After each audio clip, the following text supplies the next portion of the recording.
दोस्तों आज जो हम कहानी आपके सामने पेश करने जा रहे हैं वो एक कोस्टल टाउन से जुड़ी हुई है, जहां एक ही तूफानी रात में रहस्यमयी तरीके से 3 मौतें हो जाती हैं। फिर इस घटना के 15 साल बाद एक और शहर में एक और मौत होती है, जिसका कनेक्शन उसी खौफनाक दिन से होता है। लेकिन सोचने वाली बात यह है कि उस दिन हुआ क्या था और इन सब मौत के पीछे किसका हाथ है। चलिए जानते हैं आज की वीडियो में। कहानी की शुरुआत ऑस्ट्रेलिया के समुद्री किनारे बेस एक छोटे से शहर एवलिन बे से होती है, जहां पर हम भयंकर बरसात में एक लड़के को समुद्र में डूबते हुए देखते हैं। इसका नाम कायरिन था और वो जोर जोर से मदद की गुहार लगा रहा है।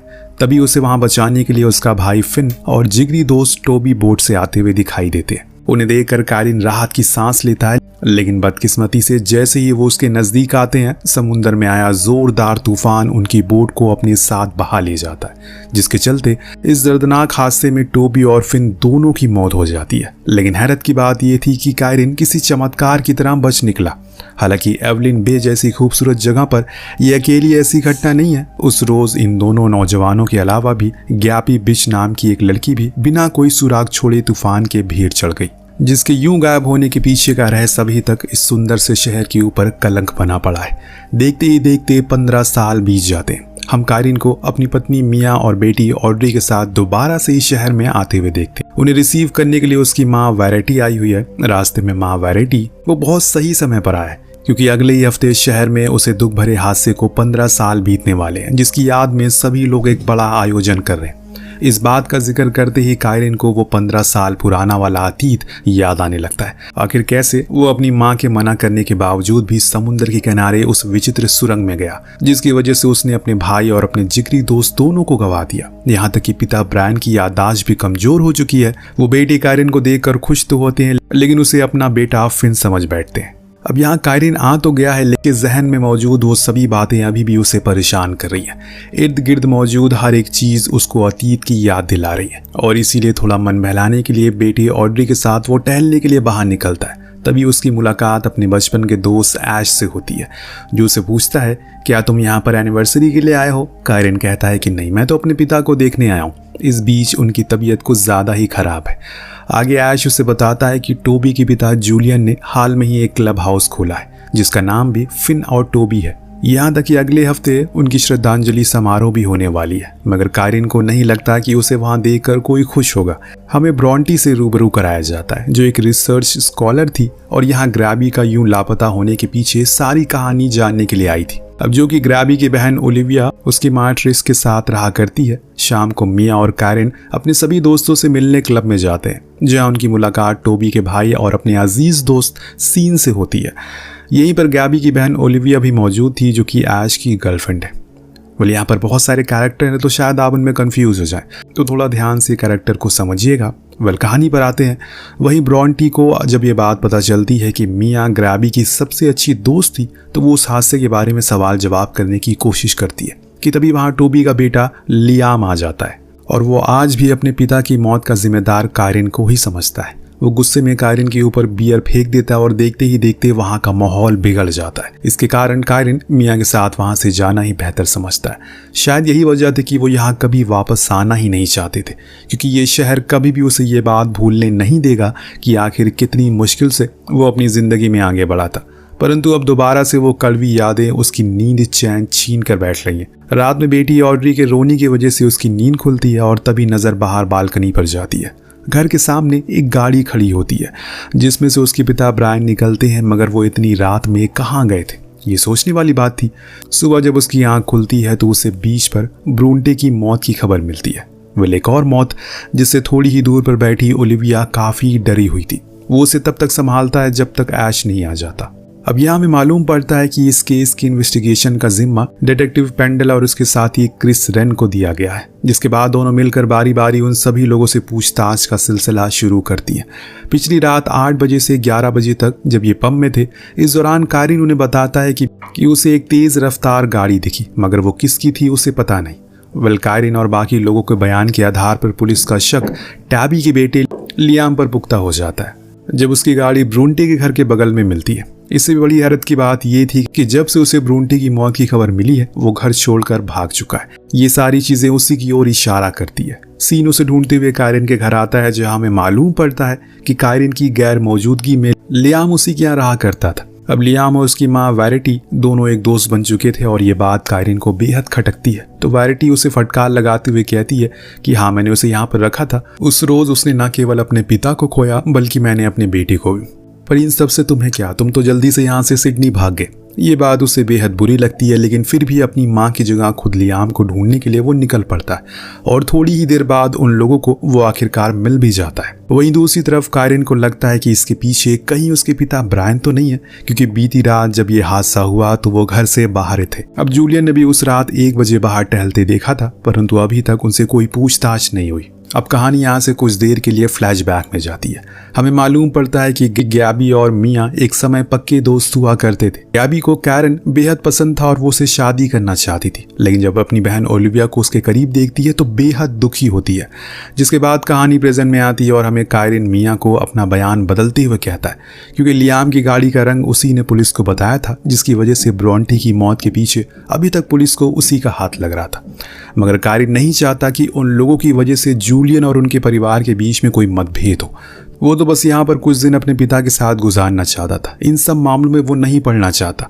अब इधर माँ वैरिटी कायरिन को अपनी पत्नी को समझाने के लिए शुक्रिया अदा करती है। साथ ही साथ उसे ये भी बताती है कि ना तो लियाम ऐसा काम करेगा और ना ही उसके पिता ब्रायन, क्योंकि वो आधे से ज़्यादा टाइम तक तो होश में ही नहीं रहते और बीमारी की वजह से जब मन करता है टहलने के लिए निकल जाते हैं। पूरा शहर ये बात जानता भी है। अगले दृश्य में हम ओलिविया को देखते हैं, जिसने चोरी छुपे अपने बॉयफ्रेंड ऐश से कहने पर ब्रॉन्टी का मोबाइल चुरा लिया, क्योंकि उसे फोन में ऐश और ब्रॉन्टी की जुड़ी ड्रग्स को लेकर कुछ ऐसी बातें थी जिनकी वजह से वो फंस सकता है और इसीलिए वो दोनों फोन को ठिकाने लगाने की सोच रहे हैं। तभी ओलिविया को मालूम पड़ता है कि उसकी माँ ट्रिस घर पर नहीं है।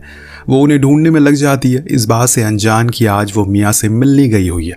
वहीं जब मिया आंटी ट्रिस से मिलने के लिए आ रही होती है तो उसे रास्ते में पसंदीदा लेखक जॉर्ज बार्लिन मिलते हैं, जो काफ़ी दिनों से एवलिन बे में रुके हुए थे। पुलिस स्टेशन पर आज पेंडल को ब्रॉन्टी की पोस्टमार्टम रिपोर्ट मिलती है। इसमें साफ साफ लिखा था कि सर पर भारी हथियार से हमला करने पर उसकी मौत हुई है।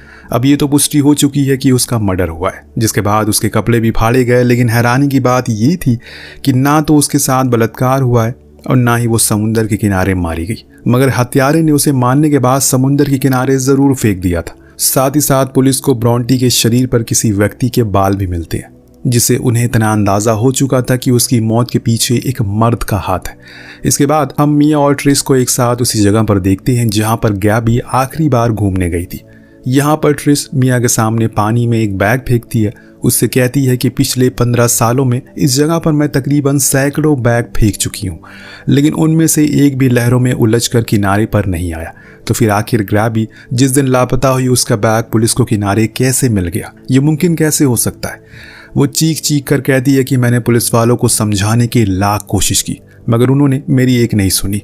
अब बेटी को लापता हुए 15 साल बीत चुके हैं, लेकिन किसी को भी उसकी फिक्र नहीं थी सिवाय ब्रॉन्टी के। लेकिन अब वो भी इस दुनिया में नहीं रहा। वहीं दूसरी तरफ लियाम अपने दादाजी जूलियन के साथ इंट्रोगेशन के लिए पुलिस स्टेशन पहुंचता है, जहां लाख छुपाने के बावजूद भी उसे कबुलवा लिया जाता है कि ब्रॉन्टी को उसने ही रात में घर छोड़ा था, मगर उसकी हत्या नहीं की। बार बार पूछने पर जब लियाम गुनाह कबूल करने को तैयार नहीं होता तो पुलिस उसका डीएनए सैंपल लेकर फिलहाल के लिए उसे छोड़ देती है।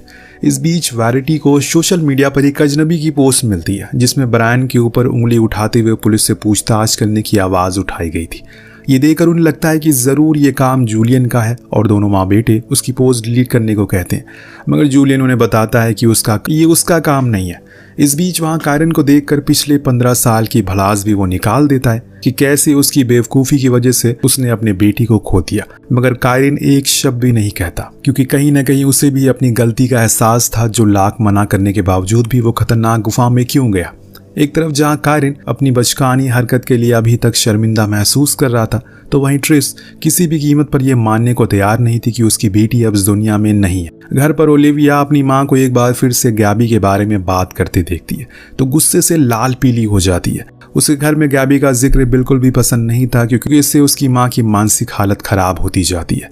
यहाँ तक कि एक बार उन्होंने आत्महत्या भी करने की कोशिश की, जिसकी वजह से ओलिविया को उनकी काफ़ी फिक्र रहती है। अब वो फौरन मिया को वहाँ से जाने के लिए कहती है, मगर जाते जाते ट्रिस उसके कानों में जॉर्ज बार्लिन का नाम पुकारती है, यानी कि वो चाहती थी कि अब ब्रॉन्टी की जगह मिया उसकी बेटी का पता लगाए। शायद इसमें जॉर्ज उसकी मदद कर सकता है क्योंकि उसके मुताबिक वो इस केस के बारे में कुछ तो जानता है। अब रात में एक बार फिर से ब्रायन को अचानक से उसी दिन हुआ थोड़ा बहुत वाकया याद आता है, जिससे कि वो इतना ज्यादा डर जाता है कि वैराइटी से कहता है, क्या मैं कोई मुसीबत हूँ? वैराइटी उसे समझाती है कि नहीं, तुम किसी की भी मुसीबत नहीं हो। ये अचानक तभी बाहर किसी की दस्तक होती है और जब टॉर्च लेकर नीचे ये देखते हैं, वहां पर बड़े बड़े अक्षरों में लिखा था पागल, जो ब्रायन के लिए था, मगर ये किसने किया ये जानने से पहले वो शख्स वहां से जा चुका था। ये देख वैराइटी को यकीन हो जाता है कि जरूर ये काम उसी आदमी का है जिसने आज सुबह ब्रायन के खिलाफ पोस्ट करके उसे फंसाने की कोशिश की थी। अगली सुबह मार्को आखिरकार पुलिस के हत्थे चढ़ जाता है, लेकिन ब्रॉन्टी के बारे में पूछकर वो सिर्फ इतना ही पता चला कि वो काफी गुस्सैल थी और उन दोनों में कुछ ऐसा खास भी नहीं था। हालांकि उसकी मौत से वो काफी डर गया, इसीलिए छुपने की कोशिश कर रहा था। इसके बाद ब्रायन को इंट्रोगेशन के लिए बुलाया जाता है। वो पुलिस को बताता है हाँ, अक्सर वो रातों में टहलने के लिए निकल जाता था।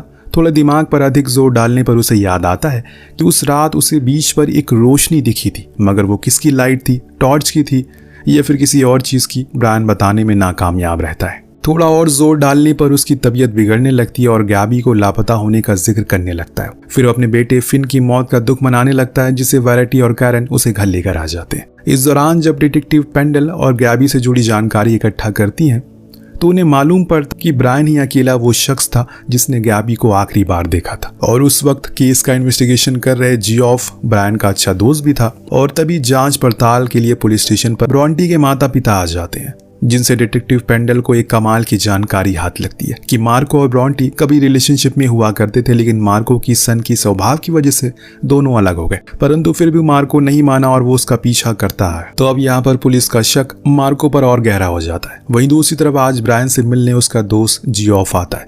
दोनों टहलने के लिए बाहर जाते हैं, तभी अचानक ब्रायन को थोड़ा बहुत याद आता है।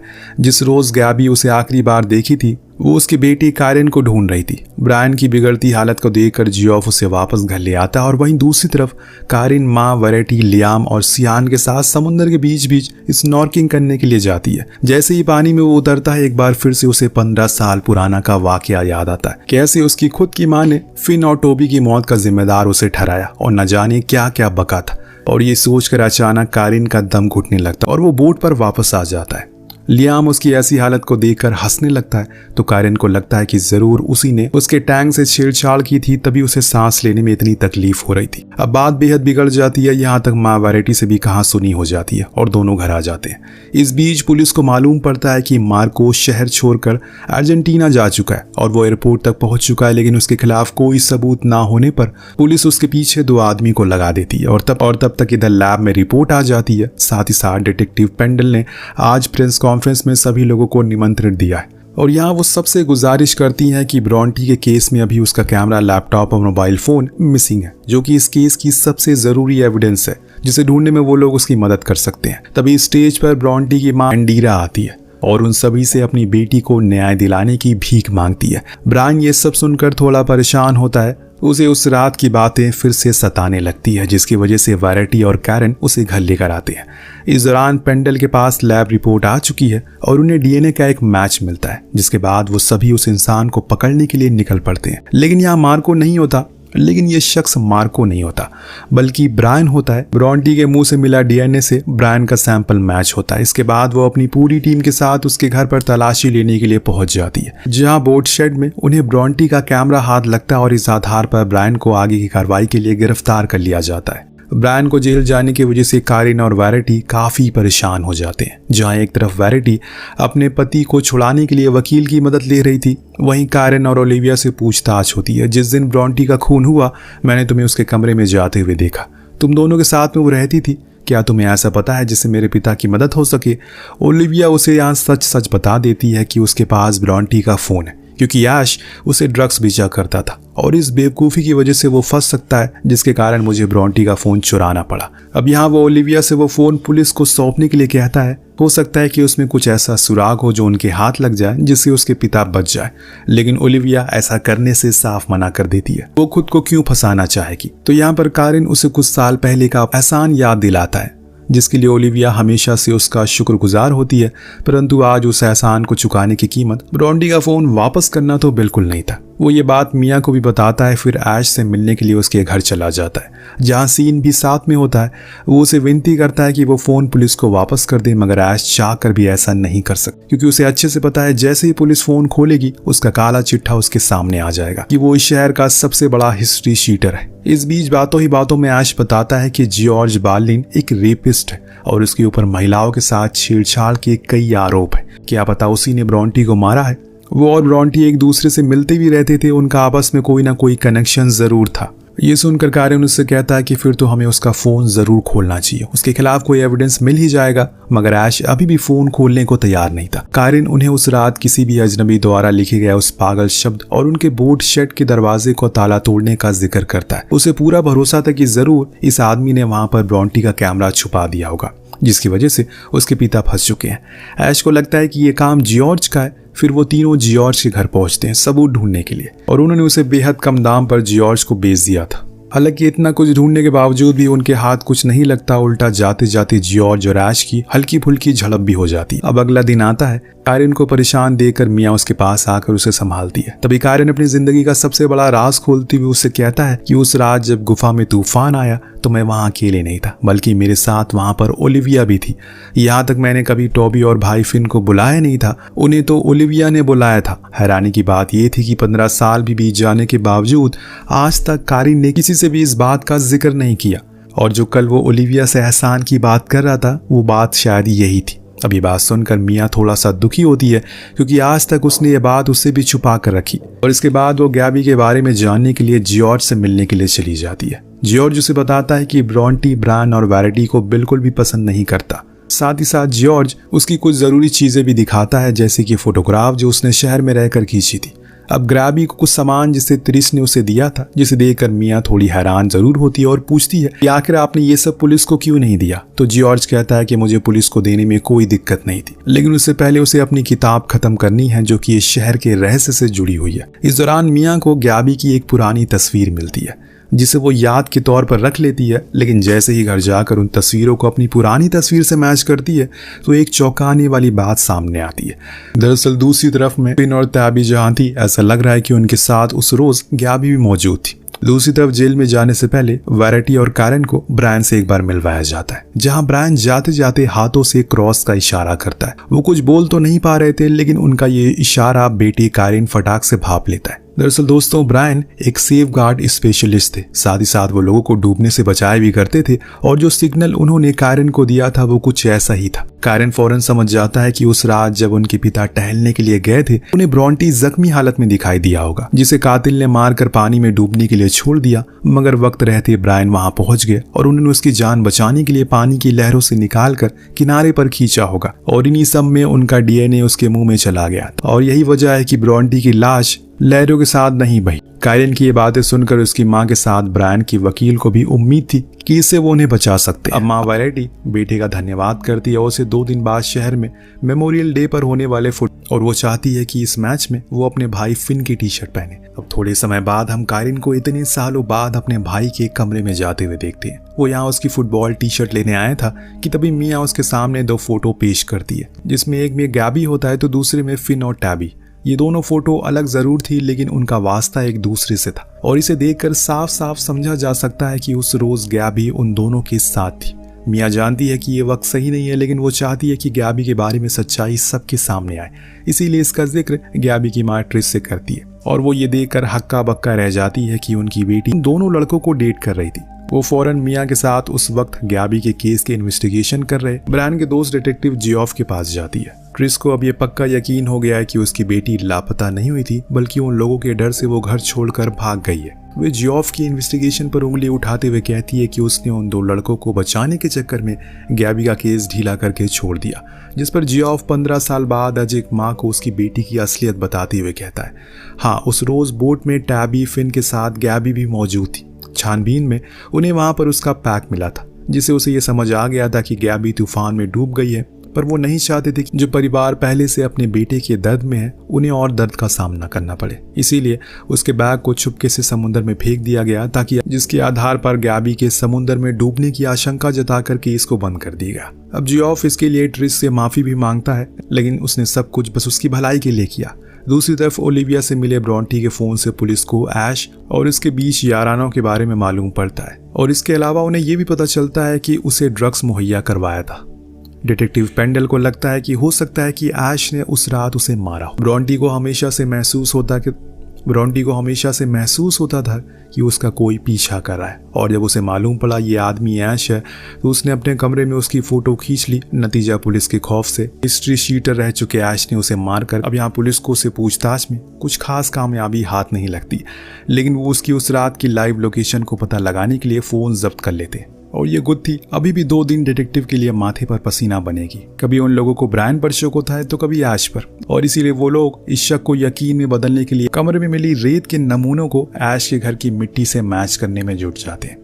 अगले रोज वैरिटी की काफी मेहनत के बाद आखिरकार ब्रायन को जमानत मिल ही जाती है। दोनों घर आते हैं और अभी लोग तैयार होकर फिन और टोबी को श्रद्धांजलि देने के लिए उनके नाम पर खोले गए क्लब में शामिल होते हैं। इस अवसर पर उनकी यादों में फुटबॉल मैच की शुरुआत होती है जिसे देखने के लिए ट्रिश, मिया, यहाँ तक कि डिटेक्टिव पेंडल भी मौजूद थे। मैच शुरू होता है। एक टीम में कारिन, ऐश और सीन थे तो दूसरी टीम में टोबी के बेटे लियाम को देखते हैं। मुकाबला बेहद टक्कर का था कि तभी अचानक ट्रिश आकर जूलियन और वैरिटी से कहती है कि उन दोनों की वजह से उसकी बेटी डूब गई। जिन 2 लड़कों को यहाँ पर लोग भोला और युवाओं का आदर्श कर रहे हैं वो दोनों एक 14 साल की लड़की को बहला फुसला कर अपने साथ ले गए और न जाने उसके साथ क्या किया होगा।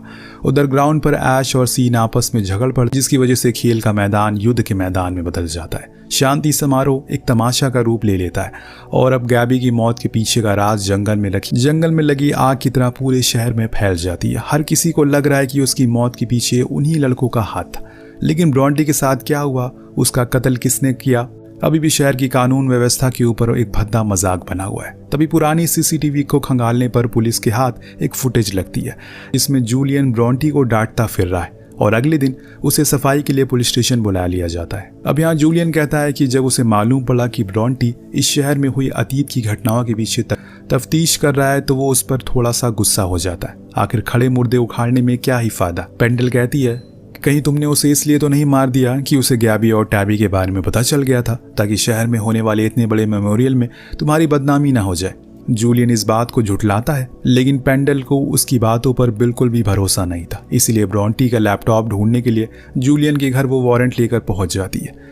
घर पर मिया अपना सारा सामान पैक कर रही होती है और तभी उसके पास जॉर्ज का मैसेज आता है जो उसे ब्रॉन्टी का आर्ट प्रोजेक्ट दिखाने के लिए अपने घर बुलाता है, जिससे उसे कुछ ऐसे सबूत हाथ लगे थे जो गैबी के गायब होने को पीछे का राज खोल सकते हैं। वहीं दूसरी तरफ पुलिस को ब्रॉन्टी के पर्सनल क्लाउड में जॉर्ज की एक वीडियो मिलती है।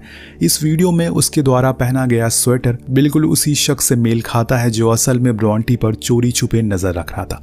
फिलहाल जॉर्ज के घर मिया को तूफान वाले दिन की एक फोटो मिलती है जो कि उसी गुफा की थी जहां पर तूफान आया था। गुफा के एक पत्थर पर गैबी का नाम भी लिखा हुआ था। के नीचे दर्ज की गई थी तारीख उसी दिन की जिस दिन वो हादसा हुआ था, यानी कि हो सकता है कि गैबी उस दिन बोट की जगह गुफा में हो और वो ये फोटो कारिन को भेजती और कारिन को पत्थर पर वो तारीख साफ साफ नजर नहीं आ रही थी, इसीलिए सीन के साथ उस गुफा के लिए रवाना हो जाता है वो। इधर पेंडल और एलेक्स जॉर्ज को पूछताछ के लिए बुलाते हैं मगर इस बात भी उनके हाथ कुछ नहीं लगता। इसके बाद हम वैरिटी को जूलियन के घर पर देखते हैं। वो दोनों शहर में हो रही अपने बेटों की बदनामी को लेकर काफी चिंतित थे। अब यहाँ तक कि वैरिटी की परवरिश पर भी सवाल उठने लगी थी। तभी जूलियन उससे पूरे विश्वास में कहता है कि गैबी उस बोट पर नहीं था, तो ये बात वैरिटी को खटकने लगती है कि आखिर उसे ये कैसे पता। दूसरी तरफ कारिन जब सीन के साथ गुफा के बिल्कुल अंदरूनी हिस्से में पहुंचता है तो उस जगह को देखकर दंग रह जाता है, क्योंकि इस जगह के बारे में उन चारों के अलावा किसी को नहीं पता था। टैबी और फिन बोर्ड पर थे, ऐश उस वक्त था ही नहीं, तो क्या सीन गैबी को लेकर यहाँ आया था? उसका दिमाग यही सोच सोच कर चकराने लगता है और पीछे खड़ा सीन नम आंखों के साथ उसे बताता है कि उसने गैबी को कोई नुकसान नहीं पहुंचाया और वो सारी कहानी बयां करने लगता है। और हमें मालूम पड़ता है कि उस रोज वो कारिन को ढूंढते ढूंढते उस बोट तक आ गई थी। सीन उससे कहता है कि कारिन गुफाओं की तरफ गया और वो भी वहां जाने लगती है कि तभी सीन वहां जाने से मना कर देता है, क्योंकि कुछ ही लोगों को वो रास्ता पता रहता है। जिसके बाद गैबी सीन को वहां से ले जाने की गुजारिश करता है और सीन मान जाता है, लेकिन जाने से पहले उसका बैग टैबी की बोट में रख देता है और फिर दोनों गुफा की ओर निकल पड़ते हैं, जहां ठंड लगने पर वो गैबी को अपनी जैकेट भी देता है और तभी उसे किस करने की कोशिश करने लगता है। मगर गैबी कारिन को प्यार करती थी और अब उसे ये डर सताने लगा है कि कहीं यहाँ से बाहर निकलने के बाद सब लोग मिलकर उसका मजाक ना बनाए। इसीलिए वो गुस्से में अकेले ही तेजी से गुफा से बाहर जाने लगी। गैबी भी पीछे थी। लेकिन अचानक से वो रास्ता भटक गई और फिर तूफान आना शुरू हो गया और यही वजह है कि वो डूबकर मारी गई। डरा सहमा सीन ये पूरी बात घर जाकर अपने पिता जूलियन को बताता है, जो उसे हमेशा के लिए नंबर बंद करने के लिए कहते हैं। शायद यही वजह थी कि जूलियन इतने दावे के साथ गैबी के उन लोगों के साथ बोट पर ना होने की बात वैराइटी से बोल रहा था। या वैराइटी जब जूलियन के मुंह से ये सच्चाई घर पर सुनती है तो वो दंग रह जाती है। उसे लगता है कहीं जूलियन ने तो ब्रॉन्टी को नहीं मारा, क्योंकि उस रात जब ब्रायन वॉक करने के लिए अपने बीच पर गया था तो वो जूलियन ही था जिसे अपनी गाड़ी से उसने घर के बाहर छोड़ा था। अब पुलिस स्टेशन जाने के लिए वो घर से बाहर निकलती है तो जूलियन उसे रोकने की कोशिश करता है, मगर वो नहीं रुकती। उधर गुफा में जब सीन गैबी से जुड़ी ये सब कहानी बयां कर रहा था तभी कैरन को उसके हाथ में ब्रॉन्टी की टॉर्च नजर आती है, यानी कि ब्रॉन्टी का कातिल कोई और नहीं बल्कि सीन ही है। वो सीन से सवाल करता है कि आखिर तुमने ये क्यों किया, जिस पर सीन कहता है कि वो लड़की सच में एक मुसीबत थी। जिस रोज मैं अपना टॉर्च लेने उसके पास गया उसने मुझे बीच पर चलने के लिए इनवाइट किया, फिर अपने कैमरे में खींची गई कुछ तस्वीरें मुझे दिखाने लगी, जिसमें मुझे वो पिक्चर भी दिखी जिसमें गैबी ने गुफा में पत्थर पर अपना नाम लिखा था। ब्रॉन्टी को मालूम पड़ चुका था कि उसकी जान उसकी बोट पर नहीं गई। यहाँ ब्रॉन्टी को मालूम पड़ चुका था कि उसकी जान उस बोट पर नहीं गई, तो वो ये बात तस्वीर के आधार पर वो पुलिस को बताने वाली थी और साथ ही साथ वो टैबी और फिन को काफी बुरा भला भी कह रही थी। मैंने उसे ऐसा करने के लिए मना किया तो वो मुझ पर चिल्लाने लगी और मुझे नीचा दिखाने लगी जैसा तुम लोग मुझे दिखाते थे। बस फिर क्या था, इसी टॉर्च के आवेश में जाकर मैंने उसका खून कर दिया। अब मैं उसकी लाश को बस ठिकाने लगाने ही वाला था कि तभी वहां पर ब्रायन आ गया, जिसकी वजह से कैमरे को छुप। कैरन कहता है कि चलो ठीक है, मैं मान लेता हूँ कि तुमने ये सब गलती से किया, लेकिन तुमने मेरे पिता को इसमें फंसाने की क्या जरूरत थी। सीन कहता है कि आखिर उनके फंसने और ना फंसने से क्या ही फर्क पड़ेगा, उन्हें तो वैसे भी कुछ याद नहीं रहता। जिसके बाद अचानक कैरन को धक्का देकर वो वहां से भागने लगता है। उधर डिटेक्टिव पेंडल को ब्रॉन्टी के कमरे में मौजूद रेत के सैंपल की रिपोर्ट मिल जाती है, जिससे उन्हें एक और चौंकाने वाली खबर पता चलती है कि वो रेत ऐश के घर से मैच हो जाती है। हालांकि उस रात ऐश तो एक और जर्मन लड़की के साथ घूम रहा था, तो फिर उन्हें पता चल जाता है कि पक्का खूनी सीन ही है। अब सभी पूरी लश्कर के साथ सीन को गिरफ्तार करने के लिए निकल पड़ते हैं। इस दौरान वहां वैराइटी आ जाती है जो उन्हें बताती है कि सीन कैरन के साथ गुफा की तरफ गया हुआ है, और ये सुनकर एक एक करके पुलिस की सभी गाड़ियां गुफा की तरफ निकल पड़ती है। देखते ही देखते बस पूरे इलाके को घेर लिया जाता है। वहीं गुफा में सीन बस कैरन की जान लेने ही वाला होता है कि तभी पुलिस की एक टुकड़ी वहां पहुंच जाती है और सीन को गिरफ्तार कर लेती है। न केवल ब्रॉन्टी के मर्डर में बल्कि उसका लैपटॉप एविडेंस के तौर पर छुपाने के लिए साथ ही साथ गैबी के खून के इल्जाम में सलाखों के पीछे डाल दिया जाता है। इस कहानी में भले ही पुलिस ब्रॉन्टी के खूनी को ढूंढ रही थी, लेकिन इसी के साथ साथ उन्हें गैबी का लापता होने का सच भी सबके सामने आ गया। अब यहाँ सीन को अपने किए की सजा मिल जाती है और ब्रायन पर लगाए सभी आरोप को खारिज कर दिया जाता है। बेटी गैबी की सच्चाई जानने के बाद ट्रिस के दिल का बोझ अब हल्का हो चुका है और इसी के साथ ये कहानी यहीं पर खत्म हो जाती है। वेल, आपको कहानी कैसी लगी हमें कमेंट करके जरूर बताएगा। मिलते हैं अगले वीडियो में। Thank you so much watching. Peace out.